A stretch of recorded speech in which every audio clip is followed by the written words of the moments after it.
বানপানীৰ ইস্যুটো ঘূৰাই লৈ যায় অসম মেঘালয় কৰি পেলালে। আজি আমাৰ ল'ৰা ছোৱালীয়ে তাতে শ্বিলঙত কাম কৰি আছে। আমাৰ যদি ল'ৰা ছোৱালী কোনোবা এটাক মাৰি পেলায় তেতিয়া কোন দায়ী হ'ব? অসম গভৰ্ণমেণ্টে তেতিয়া ৰেছপনচিবিলিটি ল'ব নেকি? যদি কোনোবা এটা ল'ৰা বা ছোৱালী তাতে মাৰি পেলায়, জুবিন দেশত জুবিনেই ন্যায় নাপায়, তেনেহ'লে আমাৰ দৰে সৰু সুৰা মানুহে ক'ত ন্যায় পাব? বানপানীৰ ইস্যুটো গুচাবৰ কাৰণে অসম মেঘালয় ইস্যু আহিছে।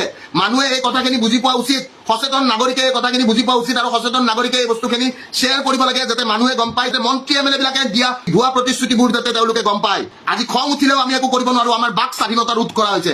আজি আমি মাত মাতিব নোৱাৰা হৈছো, আমাক জেলত ভৰাই থৈ দিয়া হৈছে। কিন্তু কিয় আজি কাজিৰঙাৰ বাফাৰ জোন 10 কিলোমিটাৰৰ পৰা 1 কিলোমিটাৰ কৰিবলৈ লৈছে? মানুহবিলাকে কিয় নিমাত হৈ বহি আছে? এনে মানুহবিলাকৰ একো হেৰিয়ে নাই। আজি অসমত ড্ৰাগছ ইজিলি এভেইলেবল হৈ গৈছে। কাজিৰঙা ইস্যু, কাজিৰঙাটো কি ডাইভাৰ্চন? কাজিৰঙাৰ ইস্যুটো ডাইভাৰ্ট কৰিবৰ কাৰণে অসম আৰু মেঘালয়ৰ মাজত কাজিয়া লগাই দিছে, কেব চালক বিলাকৰ মাজত কাজিয়া চলাই দিছে।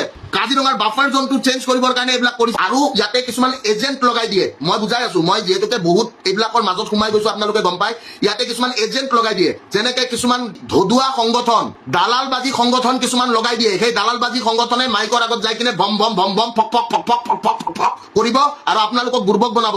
এই দালালবোৰ হৈছে নিজৰ পুহি থোৱা দালাল সংগঠন বুলি যে কয়, ইহঁতে অকল দালালগিৰি কৰি আছে। অসমীয়াৰ কাৰণে কাম কৰা নাই, মালৰ কাৰণে কাম কৰি আছে। মাল মাল মাল, অসমীয়া জাতিটোৰ কাৰণে কাম কৰি থকা নাই, মালৰ কাৰণে কাম কৰি আছে। বুজি পোৱাটো উচিত, এই দালাল বিলাকক বুজি পোৱাটো উচিত, ঠিক আছে?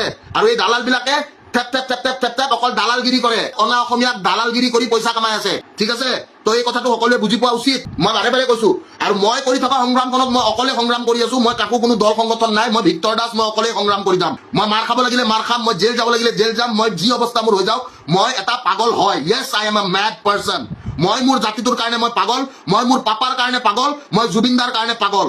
য়েছ, আই এম এ মেড। মই একচেপ্ট কৰো মই পাগল হয় বুলি। তহঁতে মোক নতুনকে পাগল সজাবলৈ চেষ্টা কৰি লাভ নাই। মই অলৰেডি পগলা ফটেকত যাই আহিছো, মই পাগল হয়। কিন্তু এই পাগলে মেথছ, জিকে, ৰিজনিং, কাৰেণ্ট এফেয়াৰ্ছ, ইংলিছ এনেকুৱাকে পঢ়াব যে তোৰ 14 গোষ্ঠীয়ে বুজি পোৱাকে পঢ়াই দিব পাৰিম। যোনজনী ছোৱালীয়ে মোক এইমাত্ৰ পাগলী বুলি কলি, মই এটা কথা কওঁ যে মেথছ, ৰিজনিং, কাৰেণ্ট এফেয়াৰ্ছ, জিকে আৰু ইংলিছ এই পাগলে যেতিয়া পঢ়াব ন, তোৰ 14 গোষ্ঠী উদ্ধাৰ হৈ যাব। বুজি পাইছ?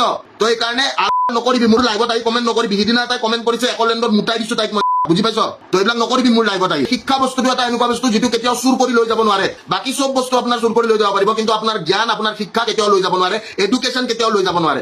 আৰু সেইটো কাৰণতে মই 500 টকাত 12 মাহ 5টা ছাবজেক্ট ষ্টুডেণ্টক পঢ়াও। 500 টকা দি 12 মাহ টিউশ্যন কৰাও, 12 মাহ। বুজি পাইছে? 500 টকা দি 12 মাহ পঢ়াও। আজিৰ ডেটত এটা ছাবজেক্ট বাদ দিয়ে, 1 মাহত টিউশ্যনৰ ফিজ কিমান? গোটেইখিনি মানুহক মই সুধিছো, আপোনালোকৰ ল'ৰা ছোৱালী আছে, 1 মাহত টিউশ্যনৰ ফিজ কিমান? এইটো কথা কওক। 1 মাহত টিউশ্যনৰ ফিজ কিমান? মোক এই কথাটো কওকচোন চবে, যিমানখিনি মানুহ আছে। 1 মাহত টিউশ্যনৰ ফিজ কিমান? বহুতে নিজেও টিচাৰ হ'ব পাৰে, ইয়াতে বহুত আছে। 1 মাহৰ ফিজ কিমানকে লয় আপোনালোকে? আপোনালোকেতো জানা শুনা মানুহ, জ্ঞান থকা মানুহ, শিক্ষা দীক্ষা থকা মানুহ।